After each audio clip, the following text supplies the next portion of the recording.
kabar semuanya? Semoga sehat selalu ya. Halo teman-teman, Assalamualaikum warahmatullahi wabarakatuh. Perkenalkan, nama saya Rizka Fatia dari Pendidikan Teknologi 2019 Universitas Lampung. Di sini saya akan menjelaskan materi pelajaran mengenai sistem ekskresi. Sebelum kita lanjut, saya akan menayangkan sebuah kata-kata motivasi agar kita semua semangat belajar.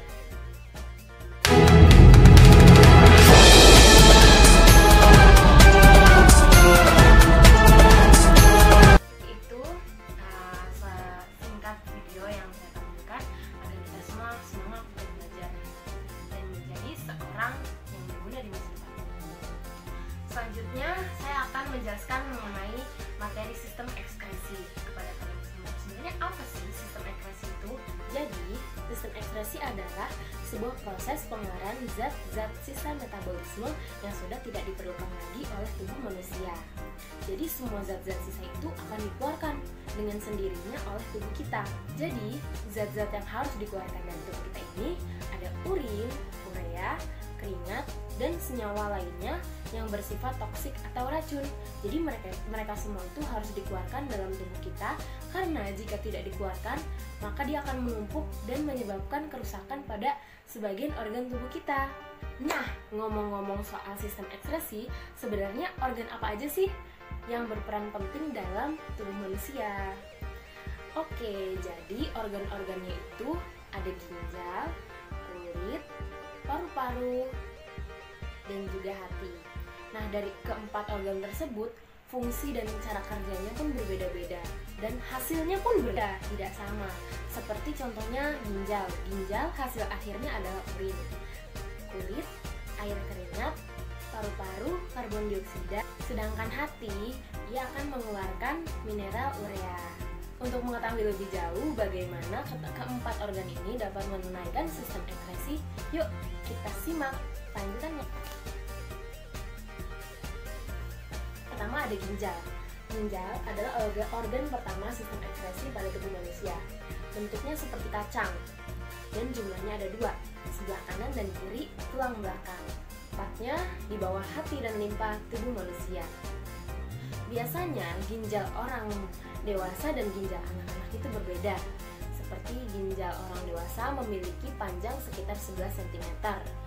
Berat dan besarnya menyesuaikan jenis kelamin, umur. Pada pria dewasa, ginjal memiliki panjang sekitar 11,5 cm, lebar sekitar 6,5 cm, dan ketebalan 3,5 cm dengan berat sekitar 120 sampai 170 gram atau kurang lebih 0,4% dari setengah berat badan mereka. Sedangkan pada wanita dewasa, berat ginjal mencapai 115 sampai dengan 155 gram dengan volume 146 cm3 dengan volume rata-rata 146 cm3 di kiri dan 134 cm3 di kanan. Ginjal menerima darah melalui arteri renalis dan akan mengeluarkannya melalui vena renalis. Setiap ginjal akan berhubungan dengan ureter, yaitu tabung yang akan membantu mengeluarkannya melalui kandung kemih. Sebagai alat ekskresi, ginjal itu akan mengerjakan 3 tahapan. Yang pertama itu ada filtrasi, yang kedua itu ada reabsorpsi, dan yang terakhir ada augmentasi. Oke, kita akan bahas lebih lanjut mengenai 3 tahapan penyaringan pada ginjal. Tahap pertama adalah penyaringan atau filtrasi. Jadi sebelum darah kembali ke jantung dan paru-paru, darah disaring dulu, difiltrasi. Cairan yang disaring berupa urin primer yang masih mengandung air, glukosa, dan asam amino, tetapi sudah tidak memiliki protein dan darah. Oke, tahap kedua adalah penyaringan kembali atau reabsorpsi. Jadi pada tahap ini ada bagian ginjal yang bernama tubulus contractus. tubulus contractus proximal. Di sini, tubulus contractus proximal menyerap kembali zat-zat yang masih diperlukan oleh tubuh. Adapun hasil dari reabsorpsi adalah urin sekunder. Tahap yang terakhir atau tahap yang ketiga adalah pengumpulan atau augmentasi. Dalam tahap ini terjadi pengumpulan cairan yang telah dilakukan dalam tahap-tahapan sebelumnya. Tahap ini merupakan tahapan yang paling akhir dan terjadi di bagian tubulus contractus distal.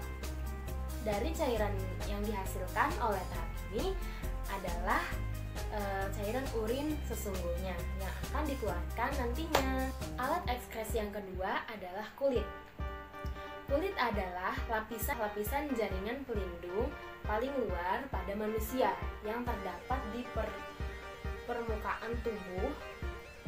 Sama seperti ginjal, kulit juga memiliki peran dalam sistem ekskresi karena mampu mengeluarkan zat-zat sisa hasil metabolisme. Fungsi lain dari kulit adalah melindungi tubuh dari patogen dan kehilangan air yang berlebih. Seperti halnya ginjal, kulit juga memiliki 3 lapisan penting dan mereka memiliki fungsi tersendiri. Yang pertama ada epidermis. Epidermis adalah kulit ari, sebuah lapisan kulit paling luar yang sangat tipis. Epidermis terdiri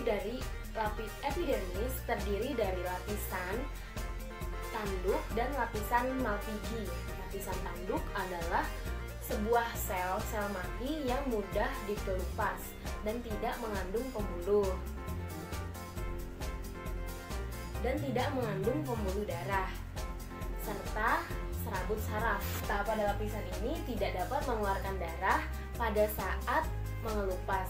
Sementara lapisan Malpighi adalah sebuah lapisan yang terdapat di bawah lapisan tanduk yang tersusun dari sel-sel hidup dan memiliki kemampuan untuk membelah diri. Jadi lapisan Malpighi ini berada di bawah lapisan tanduk dan lapisan tanduk ini mudah mengelupas namun tidak mengeluarkan darah. Jadi di dalam lapisan Malpighi ini terdapat sebuah pigmen yang akan mengeluarkan warna pada kulit kita, serta dia akan melindungi sel kulit dari kerusakan akibat sinar matahari. Pigmen ini akan melindungi kulit kita dan memberi warna pada kulit kita. Tahap selanjutnya ada dermis. Dermis ini biasa disebut dengan lapisan kulit jangat. Letaknya ada di bawah epidermis.